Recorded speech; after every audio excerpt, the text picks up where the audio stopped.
Hey guys, welcome back to the Pulling Curls podcast. Today on episode 260, we are talking about assisted deliveries. We're going to talk about what those are. We've got a doctor coming on, so let's untangle it. Hi, I'm Hilary, a serial overcomplicator. I'm also a nurse, mom to three, and the curly head behind Pulling Curls and the Pregnancy Nurse. This podcast aims to help us stop overcomplicating things and remember how much easier it is to keep things simple. Let's smooth out those snarls with Pregnancy and Parenting Untangled, the Pulling Curls podcast.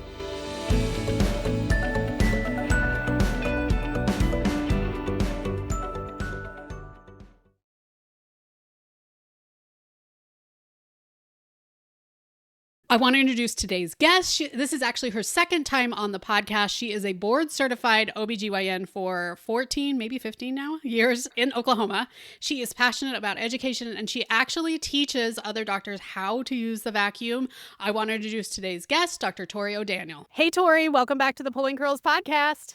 Thank you. I'm excited. Yeah.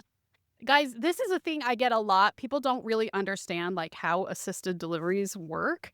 And so I'm excited to have a real doctor here today because the nurses do not, we just hand things. We just hand things to the provider and then they do all the work. So I think this is going to be really helpful for you guys to understand them. Tori actually works for Laborie, and this podcast is actually sponsored by Laborie and the Kiwi Complete Vacuum System Delivery. It is used globally. In fact, I've used it myself, well, as the nurse, and is designed to give control back to the physician. Whatever your preference or needs are, the Kiwi family of products offers a vacuum to meet them. And I would agree. I was a nurse when Kiwi started like being a thing. Like I remember before when I used to pump up the vacuum, I wasn't a fan of that part. So it is so nice that we are advancing technology because I got to say, as a labor and delivery nurse, there's a lot of things that are exactly the same as when Hilary started day one in 2001. Absolutely. I could not agree more with that. So it's always fun to see an evolution of product that is providing better healthcare for our patients. So I couldn't agree more. And I was right at the beginning of my training when I saw somebody pump the vacuum from behind me, and that was a bit much for me. So I'm glad that we switched over. Yes. So first off, we'll talk more about like how these different vacuum systems work, but what is an assisted delivery? A lot of people are like, well, aren't we like everyone, unless you're free birthing at home, which I'm not a fan of. If you're a free birther, this isn't the podcast for you. Yeah. But an assisted delivery means that we're helping you through what, Tori? Yeah. So, I mean, you could look at this a couple of different ways. Honestly, an assisted delivery is trying to get this baby to do what we would love it to do naturally. And the baby is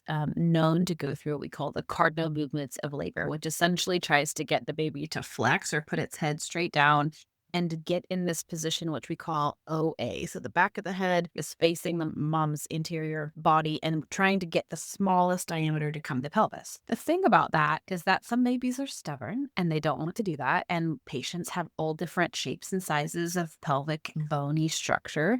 And so sometimes we don't have the best position of the baby. So assisted can be a lot of different options. We move patients around to try to get this baby to do what it needs to do. As obstetricians or midwives, we can put our hand inside and try to get the baby to maneuver or rotate, as we like to call it. Or we have two options for an assisted vaginal delivery with either a vacuum system or forceps. And really the concept with those two things is that you're trying to get this baby to rotate to get the smallest diameter to come through the pelvis while the patient is pushing. And then you provide traction with either forceps or with a vacuum to be able to assist in that rotation and pull while they push. Okay, first off, can a midwife use vacuums or forceps most across the board in general? So I would say that really depends on the region. In Europe, midwives are routinely using vacuums. I don't know about forceps, but I know they are routinely using vacuums. And as long as they're well trained, really we're encouraging any provider to be able to use a vacuum-assisted vaginal delivery option. In the United States, that is also very, very regional, but there are much fewer regions that are allowing midwives to do a vacuum-assisted vaginal delivery. Some of the areas that we previously talked on our other podcast about, deserts where you don't have access to obstetricians, the midwives are trained in kind of outlet vacuum deliveries to be able to have options to provide safe care for their patients. Yeah.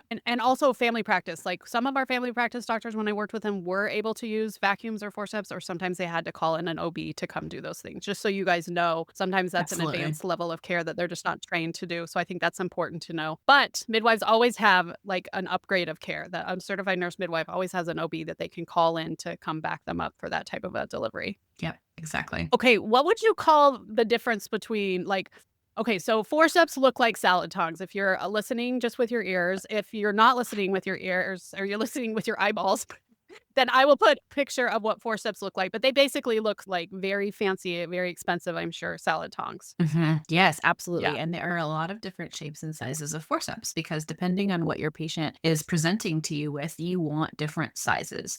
And so there are some that are smaller for smaller infants. There's also some that are a little bit more elongated for those heads that have had a lot of molding. For an unmolded head that kind of came down quickly but still needing some assistance, we would have one that's a little bit more rounded. So the obstetrician, midwife, and or family practice doc, that if they're trained to know how to do this, and again, midwives are typically trained in vacuum over forcep, but you would know which one that you would prefer. There's actually also forceps for a breech delivery if in fact you are trained to do breech delivery with something called Piper forceps. And they're shaped differently because the baby's coming out in a totally different direction. And so those little salad tongs that you described have to go on the head in a different way in a safe method. Yeah. And are most doctors trained in both? Like, I've probably seen 2 doctors in my life that were good with vacuum and forceps. I feel like either they do one or the other. What do you think? Yeah, so if you look statistically what's happening with assisted vaginal delivery across the United States, they're both less than 5% and about 3.5 to 4% vacuum assisted vaginal deliveries. And then forceps, unfortunately, are almost extinct. It's like in some places, not at all.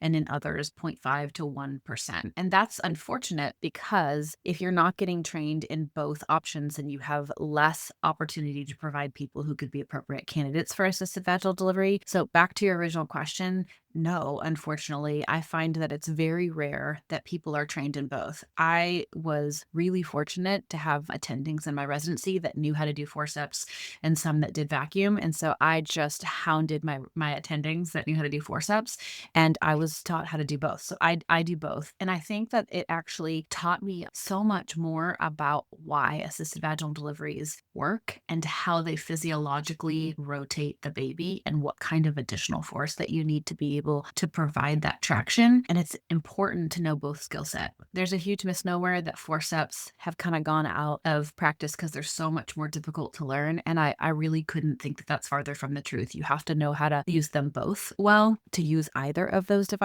But no, most people are either trained in forceps and think the vacuum is not something they want to do, or they're trained in vacuum and never have even seen a forcep, let alone watched a forcep assisted vaginal delivery. Yeah.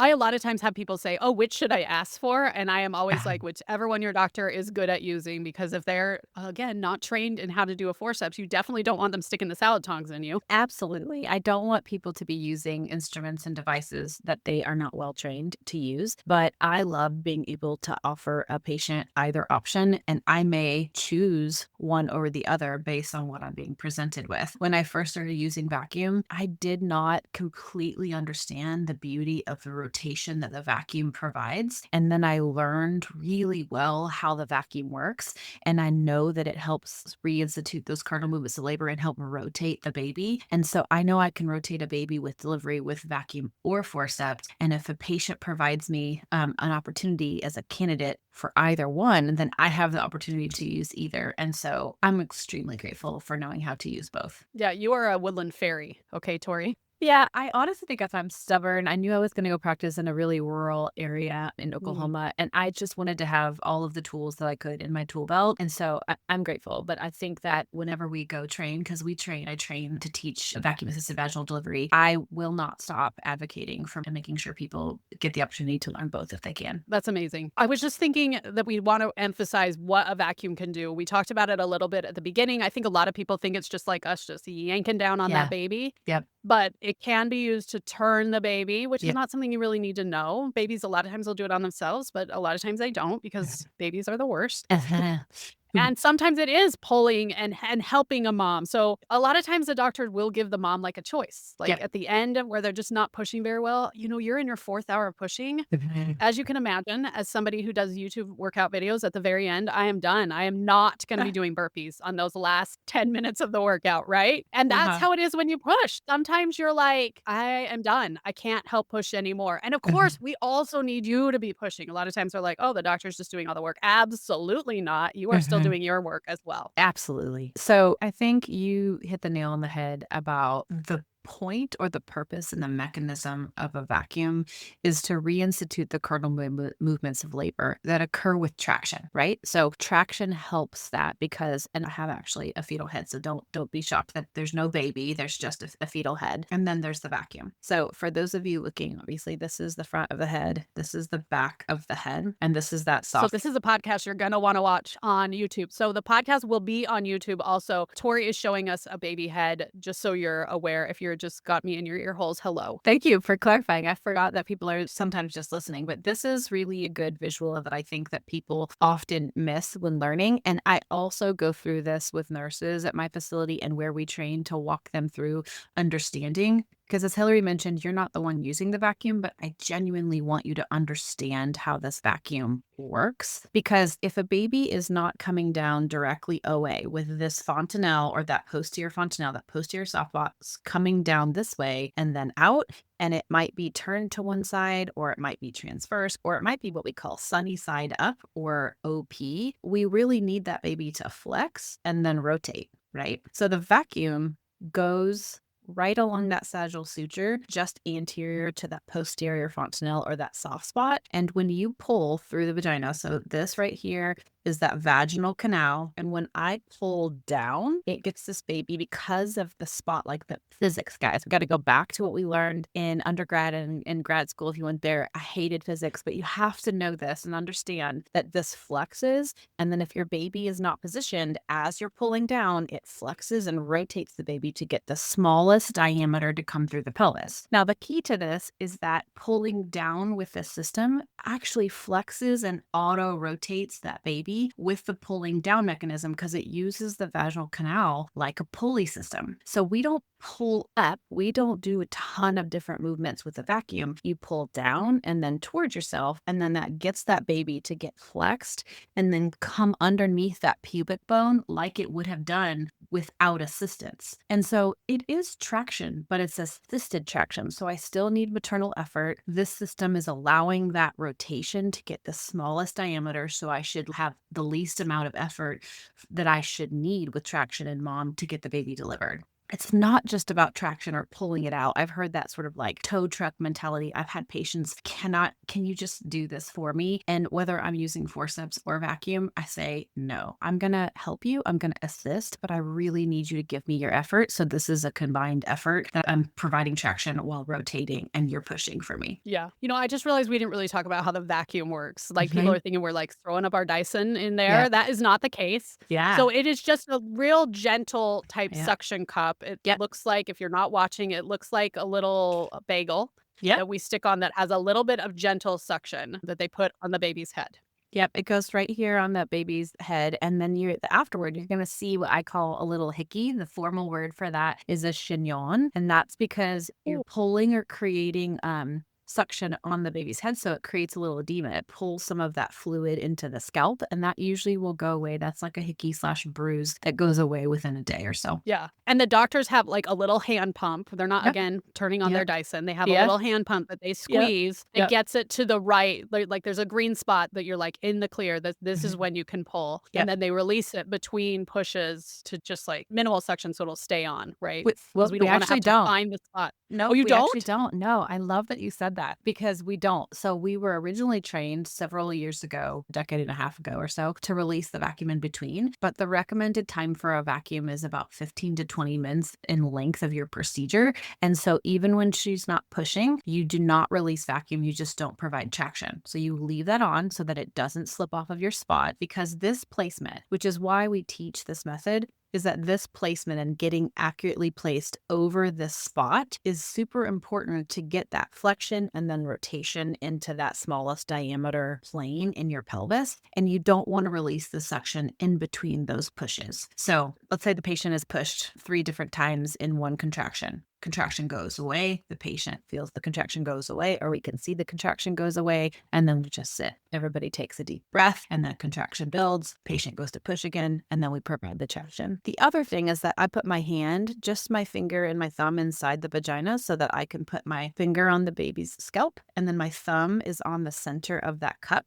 So I can feel this flexion And then I can also feel descent of the baby. And then my thumb provides counter pressure because you talked about that cup releasing or letting go, which is called a pop off. And we don't want to get a pop off. That's not our preference. It's not a safety feature of the device. And so we want to make sure we can decrease that chance of having a pop off when the patient is pushing. Yeah. And one of the most important things that we're all watching for when we're using a vacuum is that the baby is actually descending. Because, of course, Absolutely. we don't want to try and bring a baby through a birth canal that will not fit. Mhm. So we want to make sure that the baby is descending. The nurse and the provider are both watching for that. And we have to chart it. Like there is a lot of charting that the nurse somehow, I don't know why, even though I don't touch the vacuum at all, that we still have to chart as we're watching the doctor do the vacuum. Absolutely. And you actually brought up a great point. When you were offering patient the option of an assisted vaginal delivery, there are some prerequisites for me to go through. And I'm kind of always assessing whether or not that's going to be needed. I like to go worst case scenario in my head. And then I tell the patient, hey, this is how we plan to go through the delivery process. I get them to ask me questions. We kind of go through their birth plan with me to tell me what their options and suggestions are. And then I say, if this is going to happen, if XYZ happens, then I will offer you these two options. And I like to do that before we really get into the thick of labor. So it's not crisis moment. And then I can just ward off evil juju, like I call it. And I go through what the possibilities are. And one of the prerequisites is that I need to assume that your pelvis is adequate for this baby. I either have a recent ultrasound that gives me a weight that I think it is, or I can Leopold and feel how big the baby is. I can assess the patient's pelvis and make sure that I feel like we've got an adequate pelvis to deliver so that I know that I feel comfortable that a baby is going to come out. I cannot predict all shoulder dystocias. That's not the way that this works, although I would love if we could do that. But I have to assume that the baby's going to be able to come out and that I'm not doing exactly what you said, like pulling a too big baby to come through the pelvis. Super smart, and I love that you go over it in advance. Sometimes I wonder if providers are doing that in the office because they never go over it in advance in general that Yeah. I've ever seen, because Tori is a woodland fairy. Well, I'm also a hospitalist, so I don't get the benefit of doing this in the clinic. I think a lot of my colleagues go over these things through the prenatal process just to kind of say closer towards the end of third trimester, hey, this might be an option. And I don't always get the benefit either because sometimes as a hospitalist, I get called into an emergency and I literally have just met the patient and the baby's heart tones are down. So indications for assisted vaginal delivery are maternal exhaustion, like you mentioned. The patient is exhausted. We've been pushing for quite some time and we're just not getting a delivery. Fetal indications, where if my heart tones go down and I need to expedite that process, that expedites the conversation. And so I consent a patient for this option. And then once it's all said and done, I stay and then I just reiterate what just happened, right? Because if that happens really, really fast for them, and then all of a sudden they're like, I don't even know what just happened to me and all of that, I stay afterward and say, hey, everything's good. Your baby's good. You're good. Let me just review what we just did. And then if I get the chance, I'll go back the next day too and just say, do you have any questions about any of that? Because this is, sort of blackout. The patient blacks out for a second with all of that crises. And so I want to make sure that they don't start thinking about it afterward and then have questions they didn't get a chance to ask. Yeah. And if your doctor is not the woodland fairy that Tori is, you can always ask those questions, Yes. especially even if you think of them in postpartum. And postpartum nurses Mhm. don't know a whole lot about vacuums and forceps, but they can always call up a labor nurse to address your concerns, who can just basically say why it was used. Maybe your labor nurse is still there, maybe she's not, but we have a Yeah. basic idea of why it's used, what to watch for, things like that. I Mhm. did want to mention that we sometimes use the vacuum in C-sections, and a lot of people are shocked by that one. Some providers use them more often than others, I Mhm. find. But if the baby Yep. is really like low in the pelvis or the head's sort of wonky, which is a very technical term, baby's head was Yeah. wonky, Uh-huh. then a lot of times they'll use the vacuum to kind of pull baby up out of the pelvis. Yes, and wonky, I love that word. I also like kitty wampus. I use kitty wampus and cat corner and all kinds of weird things. But yes, okay, so you can use forceps or a vacuum in a C-section. And again, depending on what you're trained in and what your comfort level is, there are two issues with babies coming out in a C-section. One is that they've been pushing for a while and the baby is really, really impacted or engaged into that pelvis.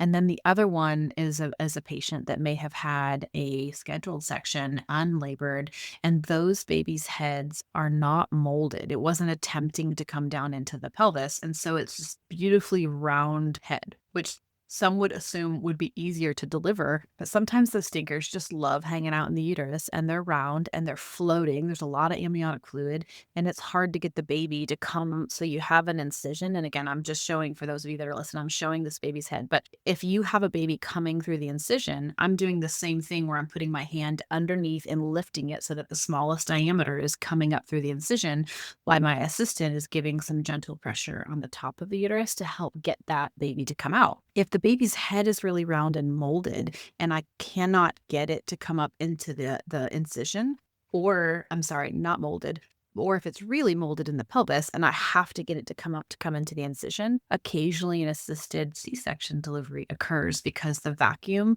I can put the vacuum on the baby and pull straight up and it gets that smallest diameter to come through. Or I could, if it's like this and just not popping up, I could slide a forcep blade and a forcep blade and pull up to come out. Sometimes when they're really engaged, I have to get my hand deep into the pelvis to pull or disengage that suction, and then I can't get it to flex to come up. So the assisted C-section deliveries occur, but for different reasons. I'm not asking the patient to give me that maternal effort, right? Because they have a spinal or an epidural. But this really helps get the smallest diameter to come through that incision. Yes. And a lot of times where people are like, "Well, just enlarge the incision," but your uterus is actually only a certain amount. So it's Absolutely. not like a regular surgery where we could just cut you open like a magician.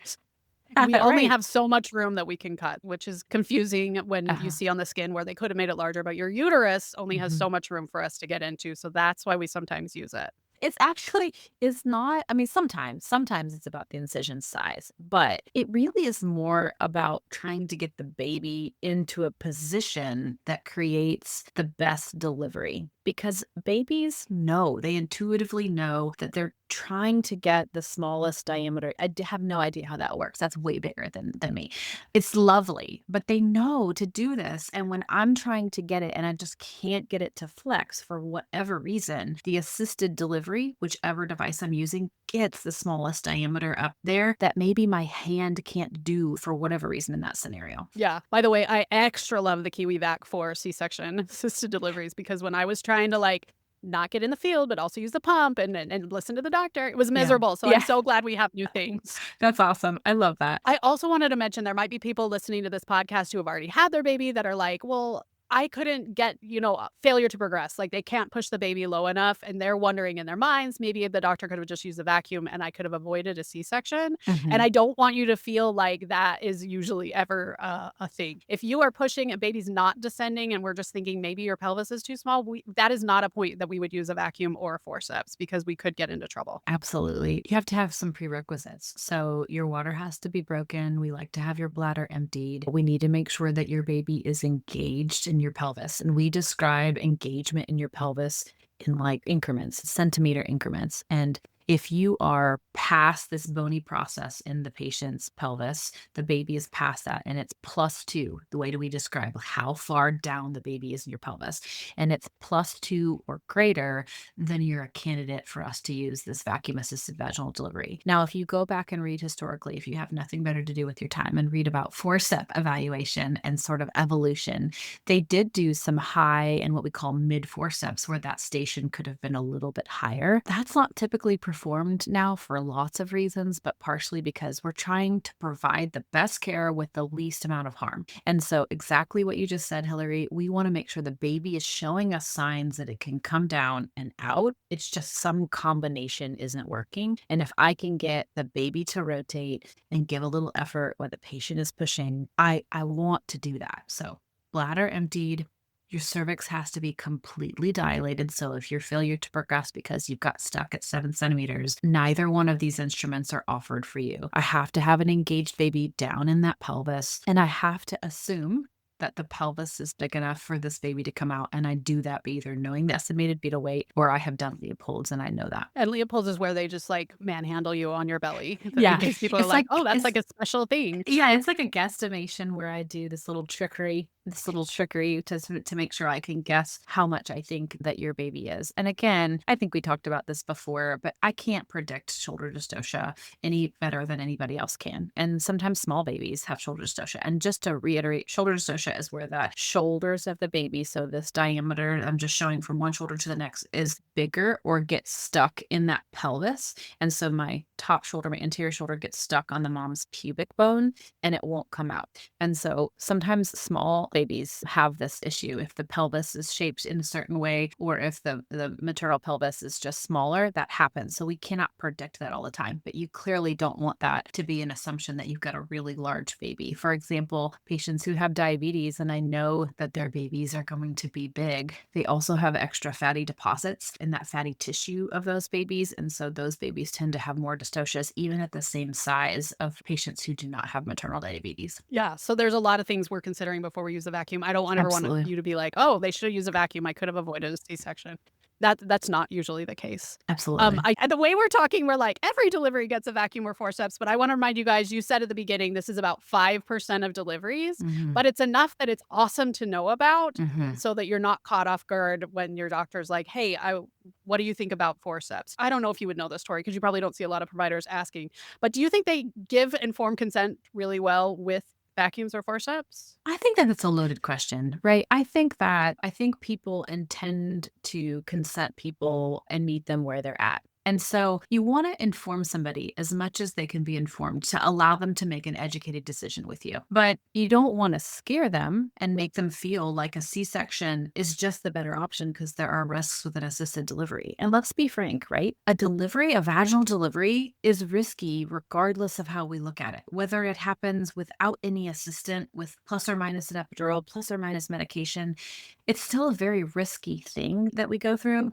And so that's a complicated question for me because I feel like people consent, but maybe not consent and go through all of the details because that seems so scary.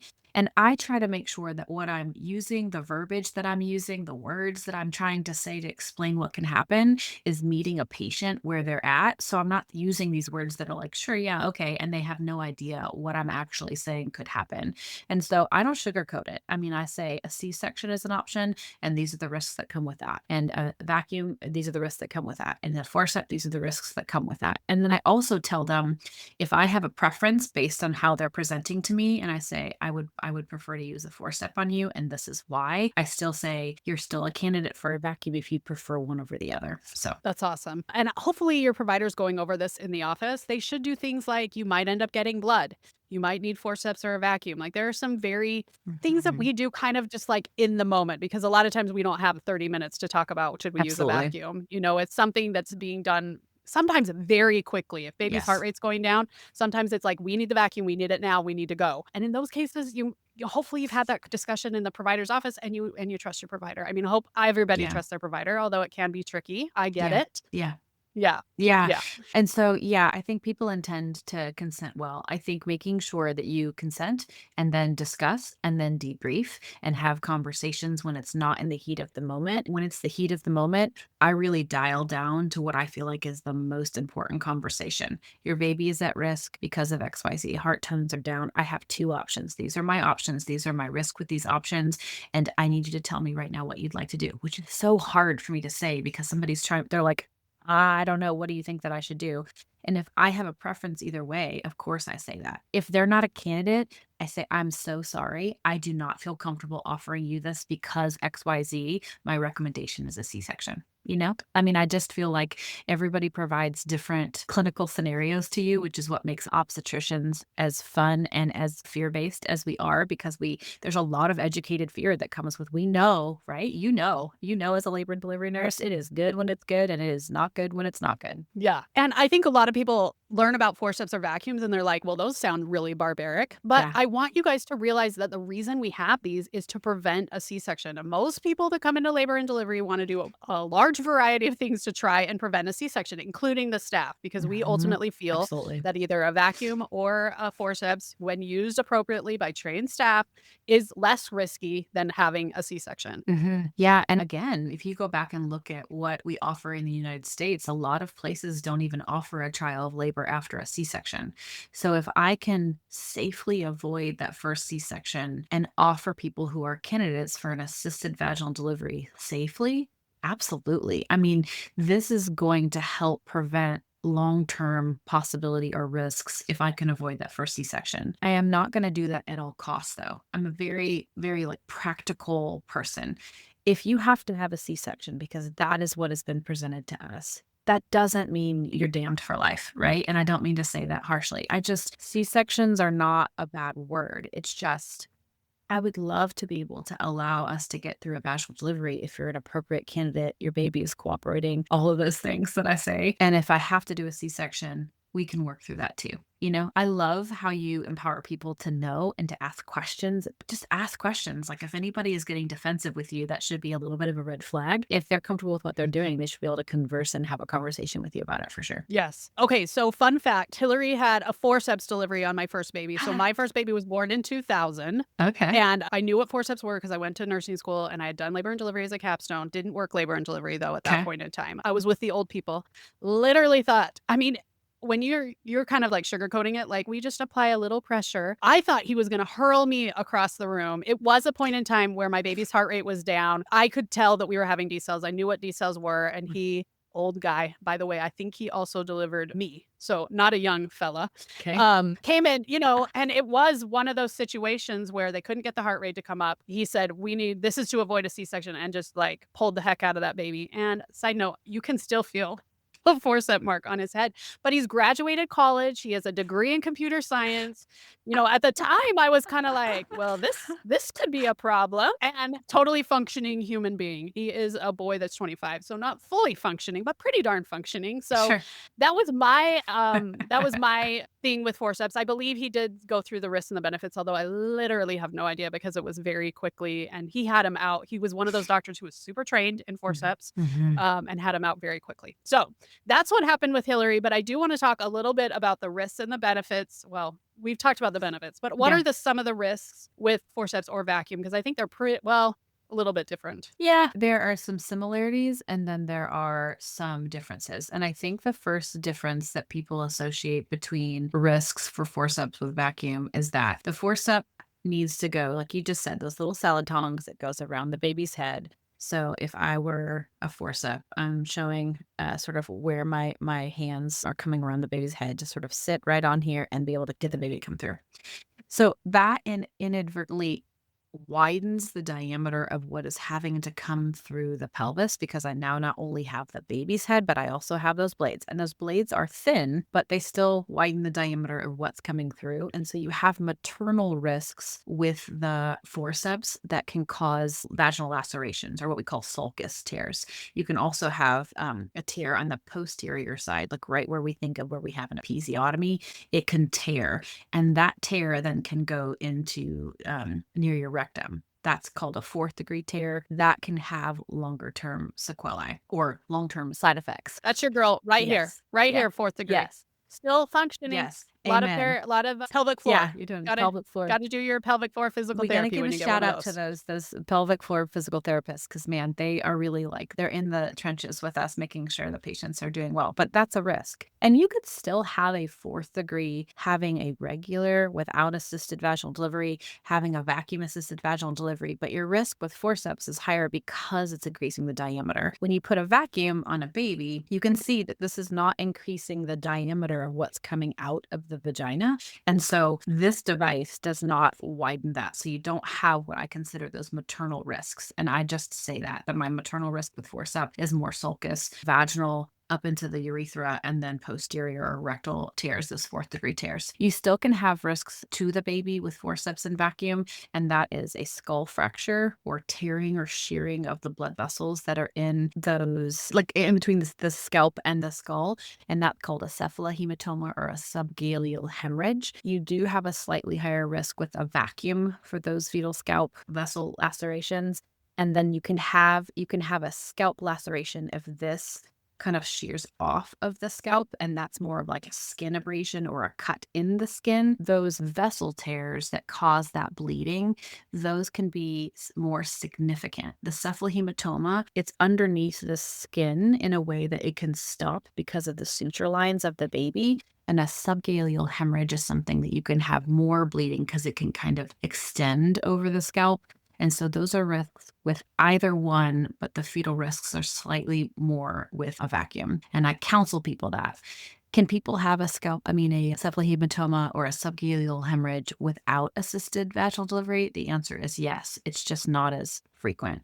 So if you look across the United States, the subgaleal hemorrhage risk for vacuum assisted vaginal delivery is about 4.2, 4.3%. So there is some risk with that. Yes. And even if you don't see, a lot of times there is just a little bruising, like you said, a hickey. Mhm. But whatever you're seeing on your baby, if you have any questions after an assisted delivery, please ask, because we as nurses see it enough that we're not like, oh my gosh, I don't know what that is. No, Mhm. we know what it is, and we know when it's a problem and we need to call like a provider. Absolutely. And forceps can get that bruising, like right where the blades are sort of lying on the bony process of your cheek. You can have a little forcep bruise from that. You can have that chignon or hickey. And we at our institution, and what we counsel and tell people is that you should let pediatrics know. If you use an assisted vaginal delivery, let them know. You assess. They always look. If they're concerned about anything, then baby would get imaging and things like that. Yes. And before, when you mentioned the blades of the forceps, that's just a fun word we use for the salad tongs. There's nothing Absolutely. sharp on the forceps. It's all rounded. Yeah. Nobody could get cut by the actual forcep blade. We just use fun words at the hospital. Absolutely. Thank you for clarifying. There's nothing sharp going in your vagina. It's this nice, rounded, smooth salad tong, as she described it. And that's really what it looks like, is a big salad tong. Yeah. So, Tori, what would you say to people who are pregnant and are like sort of freaking out maybe a little bit with this conversation? Again, first off, only 5% of deliveries. And it does it happen more on your first baby? Because it was my first baby. Second baby's third baby, easier. Yeah, and I don't have the exact stats on that, but certainly anecdotally it does. And part of that is because you've never had something that large come through your pelvis, right? So you're trying to figure out how to push a baby out, and your pelvis is brand new to that. And the other ones are, a multip or somebody who's had babies before still can have an assisted vaginal delivery. And that may just be either because of that fetal distress that we talked about if something occurred, and or if the baby is malpositioned and it's just not coming down in the pelvis in the right way. Yeah, babies can get wonky at any stage. And children can get wonky. I love your adjective. The wonky is exactly what I say to people. I'm like, it's just coming down their kitty wampus. I don't know what's, I've tried to rotate maneuver the nurse. We've tried to use the peanut ball and such. It's just not coming down. Yeah. Sometimes I've sat down to chart, in your nurse's Uh-huh. notes, and you're like, fetal head feels real wonky. I'm like, I don't know how to say that. Malposition, I guess. Uh-huh. Not as fun. Yeah, for sure. Okay, so if you're freaking out, first off, they don't happen very often. Right. Second of all, talk with your provider in your office. This isn't something that is taboo topic to talk. I mean, I probably wouldn't talk to him at your 12-week appointment about forceps and vacuum, but if Yeah. you're in your third trimester, I think it's good to say, hey, which do you usually use? Because again, most providers only use one. And do you have anything you want to tell me about it? Right? Yeah, and I think that asking, is there anything that would encourage you to use one or the other if they know how to use both? And is there anything that would prevent me from being a candidate for this? So again, if my patient is type 1, type 2 diabetic and the baby is huge, I would say to them in their prenatal period, hey, we're going to go through this delivery, and there are options if I have any concerns towards the end of your delivery. One of them is assisted vaginal delivery. Unfortunately, in your case, I would not feel comfortable offering you that because we're already a little concerned about the size of your baby, and I don't want to make that worse. And then the other thing is that talking with your physician about, when would you choose to try it and then you stop doing it if it's not working? You have to get a physician who is really, really comfortable knowing when it is not working. And part of that assisting hand with a vacuum and part of that feel with forceps is knowing I have placed this, I have attempted, and I'm not feeling a budge. If I put a vacuum on and I don't feel any descent or flexion, I say to the patient, I stop and take the vacuum off and I say, this is not working. I gave it a valiant effort. I don't want to make things more difficult in your C-section, and this is why. And then the second part of that is make sure that they're capable of handling that abandonment swiftly, right? So I need to have an OR team ready for me to be able to go back to do a C-section if either of those options have not worked. Yes. The other thing they're probably like, oh, I want to put on my birth plan that I do not want an assisted delivery. And I do not put assisted delivery on birth plans because A, nobody wants an assisted delivery, right? Right. And B, it's like made in the moment choice. It's not like, are you planning to breastfeed? Yes or no? Like, it is such a this is what's happening. We're in the moment.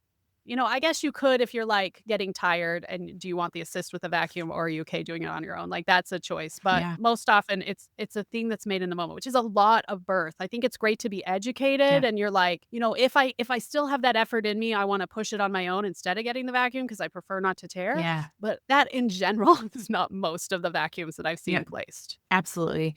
And I think, we laughed last time you and I spoke about the infamous birth plan, and people love or hate them, I think. And there's very little gray in the love. They either love or hate. I am a little gray in that zone because I don't feel like it's fair to have patients get so specific in something that they think that they have a lot of control over, because sometimes I don't have control over it. Right. And so your body does what it wants to do. Your baby presents how it wants to present. The clinical scenario is different with every single patient. So I just sit down and just have a little heart to heart and say, let's go through this birth plan. And then we walk through it and say, okay, you said you want X, but what if this happens? That may change your mind. And so we just have that conversation more organically about what the options are. And I say, I would love for you to be able to deliver this baby without any assistance from me and or a C-section. However, let's go through worst case scenario so we can ward off evil juju and then we can get that out of the conversation. And then and I know where we stand in case something like that presents. And that seems to sort of, when somebody comes in, they're feeling heightened because they're like, I don't want you to talk to me about it because it's not going to happen for me. I feel like it just sort of drops some of their guard and armor when I'm like, yeah, let's just word it off. We'll just talk about it. That way we don't have to worry about it later. And so, we can go from there. And that usually helps people. Yeah, I love that. It's like the bad juju. Yes. Yeah, I have a little bit of a black cloud, which is probably why I talk about all these things, because I like to just make sure that people are prepared. And a black cloud is not to freak anybody out, but a black cloud, like, meaning I have all kinds of strange things happen to me. So I have to anticipate them. And I want you to know that I know how to handle them and that my team knows how to handle them. And I say, if I'm not talking to you really quickly in that moment, it's because I'm trying to make sure I'm taking care of all the steps that need to be taken care of. But I promise you, I'll talk to you about it as soon as I can. And I just say that to them. Yeah, I love that. Okay, the other thing I would recommend is learning to take care of your bottom. Like, Mm, we sort of ignore, like, I took a birth class and they were just like, sunshine and rainbows. Once that baby's come out, you won't have a single problem for the rest of your life oh, because it'll be so easy to parent this baby, right, right? right. That was a lie. So I didn't know how to like take care of my bottom. So I think that's a really important thing to learn. We're not going to go into that Okay. a ton in this Yeah. podcast, but understanding that you might tear and your bum might hurt more than you thought it was going to. Because Hmm. I swear with my fourth degree, my bum hurt. My other friend had a C-section like a week later, and me getting in and out of the bed and her getting in and out of the bed was like, I was like, it's worse for me. Yeah. And so that's always a choice that we're having to make. He's fine. So and then I ended up having vaginal deliveries with the rest of mine. So there were pros and cons, but learning to take care of your bottom, learning that it could be an issue, learning that it even is going to happen because a lot of people are really caught off guard by how much their bum hurts after they have a baby. Absolutely. Oh my gosh. I feel like this is one of those things we just don't talk about enough. And absolutely. Before you leave the hospital, you should ask about pericare. We call it pericare. So, like, your perineum, which is where your labia are, all the way into your rectum. You need to ask. And if you have a third or a fourth degree, you need to be asking, okay, what are my goals? How do I manage this? What are the things that I can do to help prevent any other side effects? And they should be talking to you about stool softeners. They should be talking to you about these little donuts that you sit on to help provide some comfort. They should be talking about a spray that helps numb stuff, ice pack. Like, all of these things are crucial to help you provide yourself the best environment to heal. But absolutely. And then sometimes you may not even had a third or fourth degree and it still stink and just hurts. Like, it hurts. Mhm. Like, your vagina went through a huge transition, and you have to talk about that to know what to expect. And then look for signs and symptoms of things that may be outside of what's normal and know when to call and come in for sure. Yeah, let me just give an amen to a stool softener. Yes. Let me just give an amen to I wish I had a bidet. Oh, If amen. anybody's thinking about getting a bidet, install it before your postpartum Actually, I think because everybody I should would have get just bidets. sat there. Everybody should get bidets. Everybody. It's shocking. They're so cheap at like Home I Depot. Like know. I was like, oh, this is going to be thousands of I dollars know. to add to my toilet. Wrong. But if I could have just sat there and ran the cold bidet water on my lady Yeah. bits, that would have been, I probably would have never left. I Yes. probably would have just breastfed from the toilet until it overflowed. I don't know, but I'm just saying bidets are amazing. And also, I kept my Tux in my fridge. I had a Mhm. sister-in-law who told me that one, Absolutely. and that felt I really love good. I that. mean, a lot of people make padsicles, but sometimes padsicles, like, Yep. melt. They can be Yep. hard, but just keeping my Tux in my fridge was something that I could do, and I wish I'd put ice on actually Mhm. longer once I got home, but I was like I literally just thought I was weak. Right. You know? It's so I was like, "It's a third degree, but I can just still muscle through it." yes. No, I couldn't just muscle through it. It was miserable, and that's I don't know fine. why we do that. I think we do that to ourselves. We do that collectively as a whole. We just don't talk about it enough to sort of normalize asking for help. And you shouldn't have to be painfully recovering in a way that you don't get things to help you with the pain. I don't know why we do this, but amen. I unfortunately, or fortunately, however you look at it, had a C-section and then a repeat C-section. But my first C-section, I had no idea what to expect, even though I was an obstetrician at the time. I was a resident and I was still trying to figure it out. And I was just trying to be a hard ass, you know? My husband's like, what are you doing? Why don't you ask for help? I'm like, I can do this. He's like, why do you have to do this? Like, let me help you. And so I don't know why we feel like we have to be She-Ra going through all of this recovery and pregnancy and all of the things. But the tux pad in the fridge, that's like a golden nugget, guys. So if you take one thing out of here, that tux pad in the fridge is where it's at. Yeah. Well, especially I lived in a very tiny apartment, so the fridge was just a few walks away. Yeah. Now I would be like, "I'd have to go down the stairs." I would have put a fridge in my room. Yeah. I literally would put a fridge in my room if I had to go back and do it again Yeah. and lived in a larger home, just so you guys know. And we should also put on the baby registry bidet. I mean, that should be your first number one. Baby registry bidet.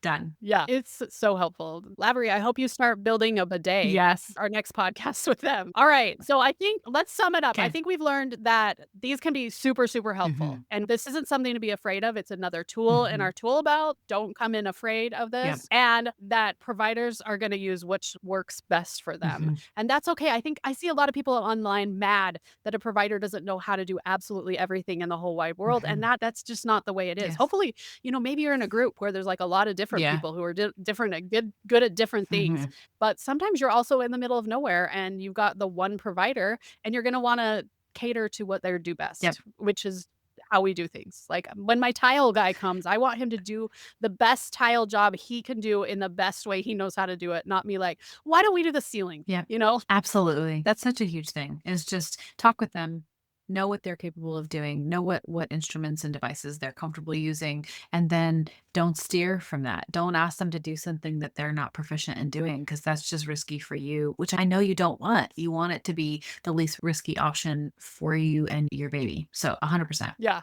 And also the third thing is I am so glad that we have advances like the Kiwi Vac so that we're able to do things better than maybe we were doing before or have another option, because I'm not saying that the vacuum's right for everything. And Mhm. I think you said that too. But this one is better than the one the nurse would like pump up and they'd be like, "Meh," and we'd be like all stressed out and freaking out at delivery. Yeah. It's so much nicer to have something that one person is controlling and then I'm able to do my other things. And Yeah. I think it's just, I love that we're having some advances in care. So one other thing that I remembered about the vacuum when you were talking, sort of like you had said previously, where you have a squirrel moment and an idea is fleeting, is that this vacuum, this particular evolution, this part of this vacuum that is so crucial is the fact that this tubing is flexible. So it makes this ability of the vacuum to be able to get to these really malpositioned babies who are OP, that sunny side up baby, or a baby that is transverse. And if it's wonky, the term that we use is asynclitic. So it's just in the pelvis wrong. And let's say your physician has tried, your midwife has tried to rotate, and it's just not rotating. The thing about these flexible next vacuums, so this Kiwi vacuum, gives me the ability to offer candidates a vacuum who are malpresented like that. Previously, when you had a vacuum that just had a rigid neck, I could not get a baby that it was OP to get a vacuum on appropriately to get it to flex and rotate. And I did not understand that part when I was trained.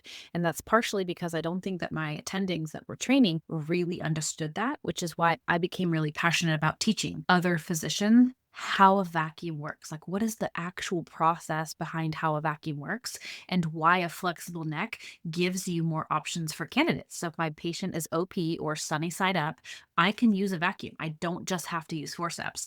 And those docs that just use vacuums, they didn't even think that they could have the option because they weren't using forceps. And if I can teach you and train you that you can show how this will rotate, then that opens up so many more people, which are usually the people that can't deliver vaginally because those OP babies don't want to deliver vaginally because they're deflexing and increasing that diameter. So to kind of like encompass this, you are so right. The evolution of the vacuum and how it's evolved to really provide better care is huge over the last 15, 20 years. Yeah. In case you guys are like, well, what did the other one look like? So this one looks like a bagel in case you're not on the video. Yep. And the old one looked Yeah. like the Liberty Bell. So it was like Yeah. a cone shape. It didn't have that big thing Mhm. that it hang on the church, but it was a cone shape, very rigid. And so you couldn't slide it. You were more likely to tear people. I felt like we had less tears with the new vacuum than with the other one because they were Everybody like trying to slide it in. And I was like, the Liberty Bell, Yeah. not the Liberty Bell. And they still make that. And it's now with the evolution of that one is that that material is softer and people use it and it's still totally okay and appropriate to use it. But it's only for those babies who are OA, where that posterior fontanelle is on the anterior part, like this, or this. You can still use them, perfectly safe to use them. And now they're soft, so you can squeeze them, so you can avoid like what she was describing. You can actually squeeze it to go into the vagina, but it cannot get to these positions, so that OP or OT positions where you need to get deeper in the pelvis. You need a flexible neck vacuum, which is what this one is. And that's such a huge thing to teach people, that we say all the time when we teach. You can open up the opportunity for people who are candidates to do that and babies who are now OP. Yes. And so thank goodness for companies like Labry. I'll put the other episode in the comments or in the show link, whatever we call it. But we had another one about overweight moms or people with an apron belly. And you guys have other things that can make those type of things better too. So I'm so grateful that there are companies out there who are looking to make a difference to better OB care, because I feel like a lot of people are just like not doing that because they don't want that. I don't know. They think Mother Nature is going to do her Absolutely. job, but she doesn't always do her job. So I'm grateful that we have things Right. that can help us. Yep, absolutely. Yeah, which is why we love this video and this podcast sponsored by Labry. They make a lot of things that we can use to help prevent C-sections or make C-sections safer if we have to do them. So big thanks to them for sponsoring this podcast. Big thanks to Tori for coming on. I hope you guys understand them a little bit better, that they're not something to be afraid of. They're something to learn about, and just be prepared if they end up happening to you. And also just be prepared for all the things, including postpartum, because we want you guys to have safe, happy deliveries. Yeah. Thank you so much, Hilary, for letting me come on and talk about all of this stuff. I think it's important to make sure that you're as educated as you can be when you're going to this process, because it certainly is a lot of unknown and a little bit scary if you don't know. Yes. All right. Thanks, Tori. Thank you so much. Okay, I hope you guys enjoyed this episode. I think it's something that there's a lot of fear-mongering that goes on, and I, of course, am never here for the fear-mongering. I think it's important to be educated on it, but again, it doesn't happen that frequently, and hopefully you just have like a regular vaginal delivery, but in case this ends up happening to you, at least you're educated. I hope you guys will join me for more episodes in the future. Thanks for joining us on the Pulling Curls podcast today. If you liked today's episode, please consider reviewing, sharing, subscribing. It really helps our podcast grow. Thank you.